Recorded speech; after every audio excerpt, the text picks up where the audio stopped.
La reflexión de esta noche estará basada en el libro del profeta Isaías, en el capítulo 52, de los versículos del 4 al 10. De acuerdo a nuestro plan de lectura anual, estamos leyendo en estos momentos el libro del profeta Isaías. Ya casi lo terminamos, pero me gustaría que pasáramos un momento reflexionando en estos versículos que son de mis favoritos de la Biblia. El título de la reflexión de esta noche es Anunciemos las buenas noticias. Fíjense lo que dice ahí Isaías capítulo 52, versículos del 4 al 10. Dice el versículo 4. Esto dice el Señor soberano. Hace mucho tiempo mi pueblo decidió vivir en Egipto.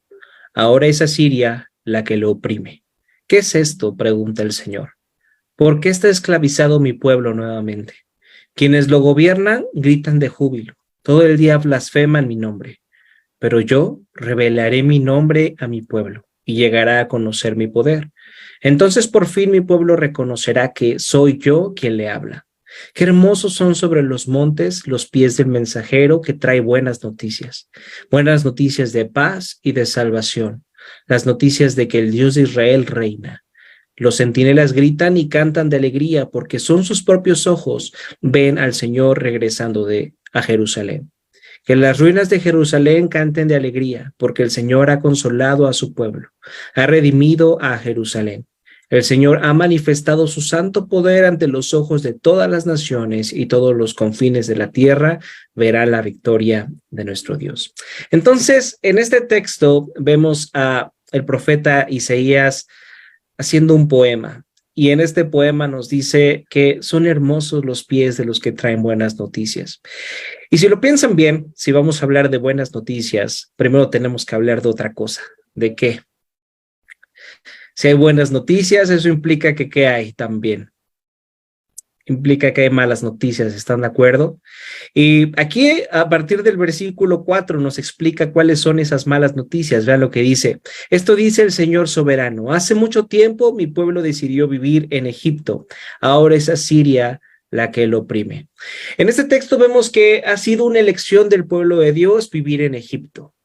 Y realmente Egipto en la Biblia, sí, se nos narra cuando el pueblo de Israel había sido esclavizado, el tiempo que vivieron ahí, cómo Dios los sacó con mano milagrosa, pero también en la Biblia, Egipto es una ilustración de aquellas cosas que hay en este mundo que solemos anhelar más que a Dios. El pueblo de Israel en el tiempo del profeta Isaías había sido exiliado y ahora eran llevados cautivos por naciones enemigas. Pero en este versículo el Señor nos deja claro que esta ha sido la propia elección de su pueblo. Algo que tenemos que entender es que los seres humanos de manera natural nos encontramos en rebelión en contra de Dios. ¿Y dónde podemos darnos cuenta de esto? Fíjense, Dios siempre ha mostrado su amor, Él siempre ha mostrado su bondad, Él siempre ha mostrado su fidelidad, tanto al pueblo de Israel también, como también a nosotros. Y en lugar de refugiarnos en Él, en lugar de hallar nuestro consuelo en Él, en lugar de hallar nuestra satisfacción en Él, en lugar de hallar nuestra seguridad y nuestra salvación en Él, realmente buscamos todo esto en algo más que no es Dios. Lo podemos ver con el mismo pueblo de Israel saliendo de la esclavitud en Egipto, clamando misericordia a Dios para su liberación. Y cuando esta liberación llegó, ¿qué pasó con el pueblo de Israel? ¿Qué pasó con ellos? A ellos no les gustó la salvación que habían recibido. Se encontraban en el desierto y empezaron a extrañar las cosas que tenían en Egipto. Empezaron a extrañar los pepinos que podían disfrutar en Egipto, las cebollas, los peces. Y le decían a Dios, ahora tenemos este tonto maná, ¿por qué no podemos regresar a Egipto? Y cuando vemos la actitud del pueblo de Israel, decimos, qué tontos eran. Después de haber sido liberados, ahora volvían a desear la esclavitud.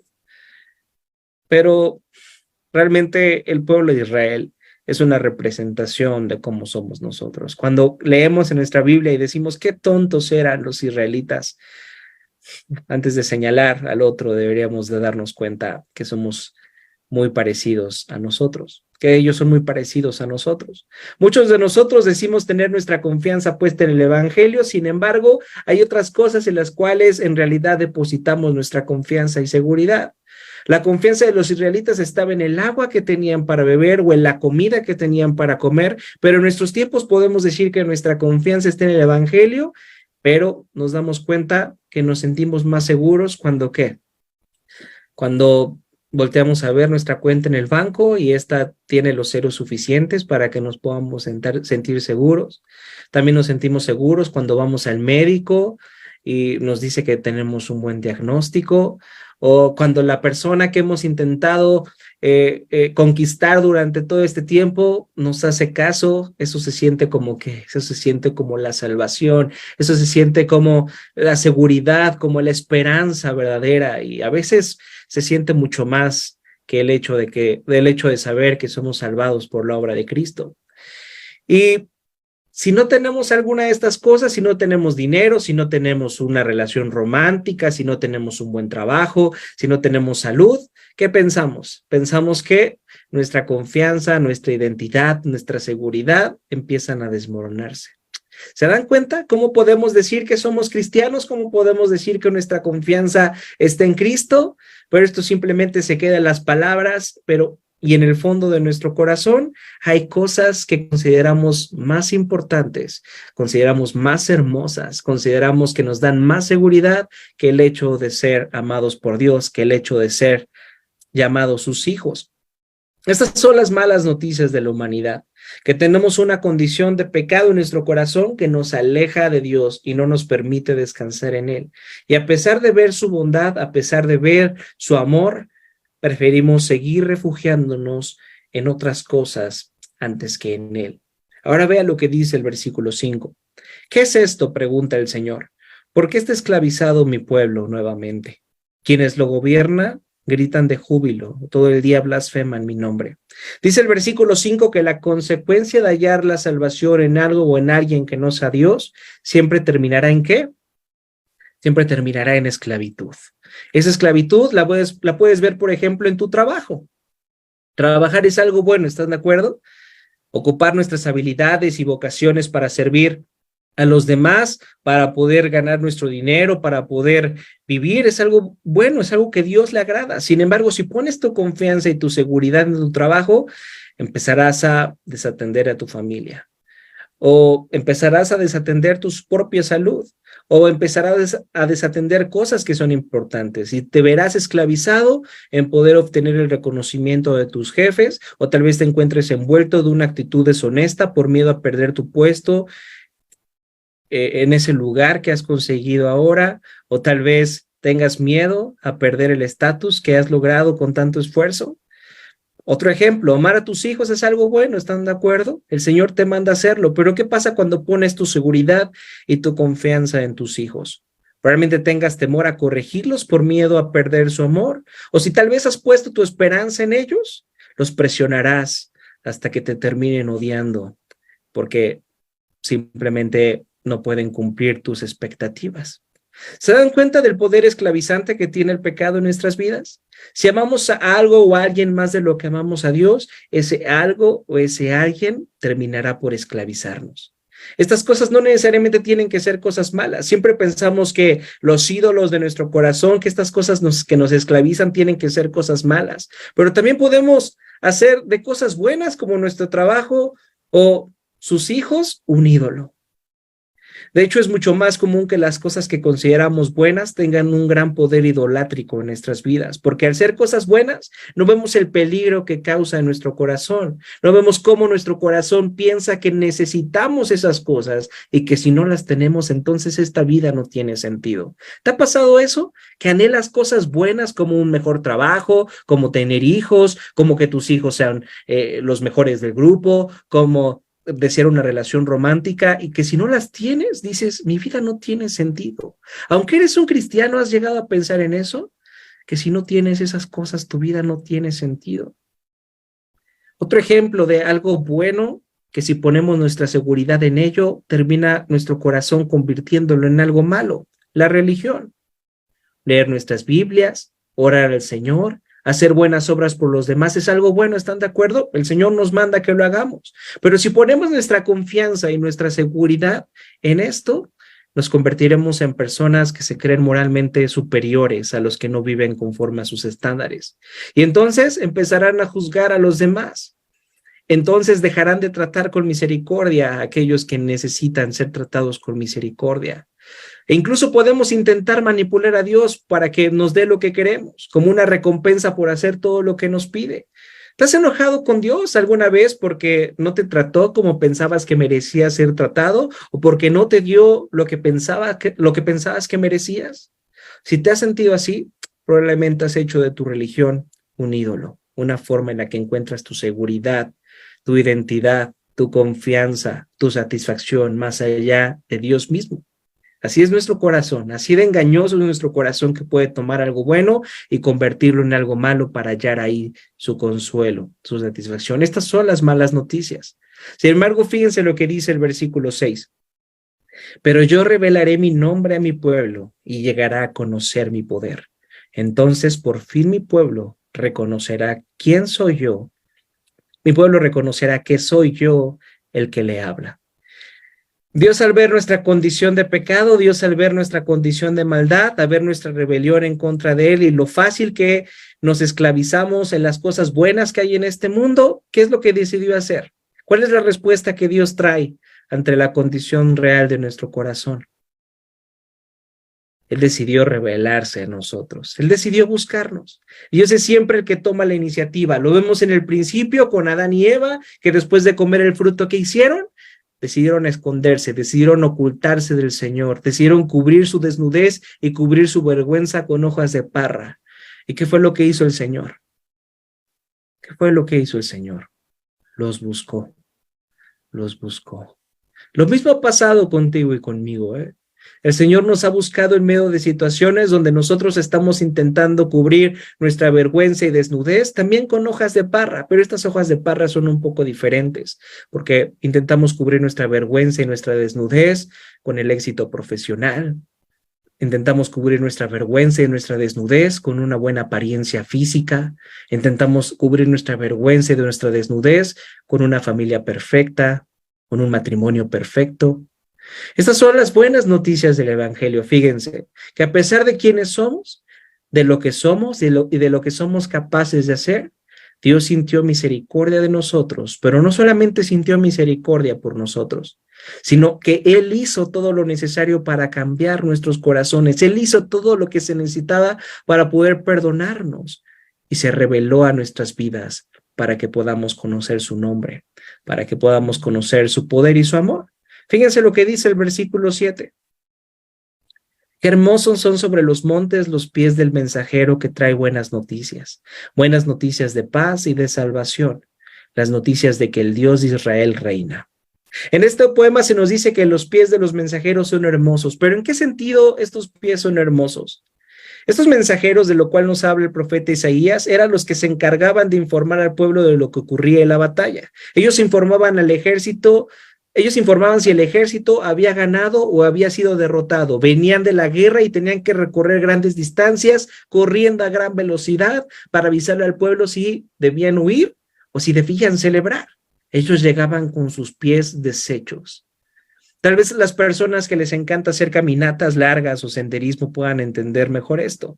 ¿Cómo es que terminan sus pies después de hacer una caminata de más de 20 kilómetros? Algunos me han contado que se le han roto sus zapatos, otros se les han caído la uña de algún pie. Estos mensajeros llegaban con los pies deshechos, llenos de sangre, para dar una noticia. Lo que nos está diciendo el profeta aquí al decirnos que los pies de estos mensajeros eran hermosos, no es que estos pies fueran hermosos de manera literal, sino que el profeta está diciendo de manera poética que lo hermosos no son los pies del mensajero, ni siquiera el mensajero en sí mismo, sino la buena noticia que anuncia. Estas buenas noticias, según el profeta, son buenas noticias de paz y de salvación, las noticias de que el Dios de Israel reina. Y tal vez tú te has preguntado, ¿en qué sentido Dios reina? ¿Cómo Dios puede reinar cuando vemos tanto dolor, cuando vemos tanta injusticia, cuando vemos tanto sufrimiento en el mundo, o cuando vemos tantas personas sufriendo? ¿Se dan cuenta? Seguimos siendo como el pueblo de Israel en el desierto. No nos gusta la forma en la que Dios ha decidido salvarnos. Esto mismo pasó en los tiempos de Jesús. Él declaró ser el Mesías, el Hijo de Dios, el Salvador que el pueblo de Israel esperaba. El problema fue que los judíos estaban esperando otro tipo de salvación. Ellos esperaban un líder político o militar que los liberara de la esclavitud en la que se encontraban ahora bajo el poder del Imperio Romano. ¿Y qué fue lo que recibieron? ¿Qué fue lo que recibieron a cambio? Recibieron a un pobre carpintero nacido en un lugar insignificante y de una forma insignificante, que decía que el mayor en su reino era aquel que se humillaba para servir al débil. Esta era una locura para las personas en este tiempo. No aceptaron esa salvación, no aceptaron a Jesús y terminaron crucificándolo. Sus manos y sus pies quedaron llenos de sangre. Qué hermosos son los pies de los que anuncian la paz, ¿no es así? Cristo no vino a salvarnos de aquello que consideramos que es nuestro mayor problema. La salvación de Jesús no implica que la salvación de Jesús no implica que Él vino a traerte la esposa que tanto anhelas. La salvación de Jesús no implica que ninguna enfermedad en este mundo va a terminar con tu cuerpo. La salvación en Jesús no implica que vas a tener una familia perfecta o un matrimonio perfecto. Todo esto no es tu mayor problema. Ni siquiera todo esto es lo que más necesitas. Nuestro mayor problema y lo que más necesitamos es que el pecado y la maldad que hay en nuestros corazones sea perdonado, que seamos restaurados de esta maldad y ese pecado que hay en nuestros corazones. Y justamente de esto es de lo que Jesús se vino a hacer cargo. Él vivió la vida que nosotros no podemos vivir y sufrió la muerte que nosotros merecíamos, para que si hoy pones tu esperanza, para que si hoy pones tu confianza y tu seguridad en esta obra preciosa, puedas ser reconciliado con Dios. Cristo reina en verdad. A pesar de que en este mundo seguimos viendo injusticia y dolor, ahora tenemos esperanza de que gracias a la obra de Cristo, nuestras vidas pueden ser transformadas y podemos participar en lo que Dios está haciendo en este mundo, que es la renovación de todas las cosas. ¿A través de qué? A través de anunciar las buenas noticias, a través de anunciar la verdad del Evangelio. ¿Y cómo es que el Señor nos invita a hacer esto? Fíjense lo que dice el apóstol Pablo ahí en Romanos capítulo 10, versículo 14. Dice: ahora bien, ¿cómo invocarán a aquel a quien no han creído? ¿Y cómo creerán en aquel de quien no han oído? ¿Y cómo oirán si no hay quien les predique? ¿Y quién predicará sin ser enviado? Así está escrito: qué hermoso es recibir al mensajero que trae buenas nuevas. En este texto el apóstol Pablo está citando las mismas palabras del profeta Isaías. ¿Se dan cuenta? Pablo nos está recordando que a través de nuestras vidas nosotros podemos ser esos mensajeros que llevan buenas noticias. Muchos piensan que esto solamente implica hacer campañas de evangelismo para salvar almas, y esto es necesario también, pero también podemos ser mensajeros de estas buenas noticias al mostrarle al mundo que Cristo reina en verdad. ¿Cómo podemos mostrar que Cristo reina en verdad? Podemos hacerlo a través de nuestro trabajo, podemos hacerlo a través de nuestras vocaciones, al dejar de verlas como una forma de autosatisfacción o egocentrismo y poner nuestras habilidades y vocaciones para servir y bendecir a otras personas. Podemos mostrar que Cristo reina en la forma en la que usamos nuestro dinero, en la forma en la que usamos nuestro tiempo, nuestros esfuerzos. ¿Estamos usando todo esto de manera egoísta todo el tiempo o en verdad estamos intentando ser de bendición para los demás? Debemos de preguntarnos eso. El Evangelio nos recuerda que así como Cristo se entregó para salvarnos, nosotros también podemos entregar nuestro tiempo, nuestro esfuerzo para ayudar a los más necesitados.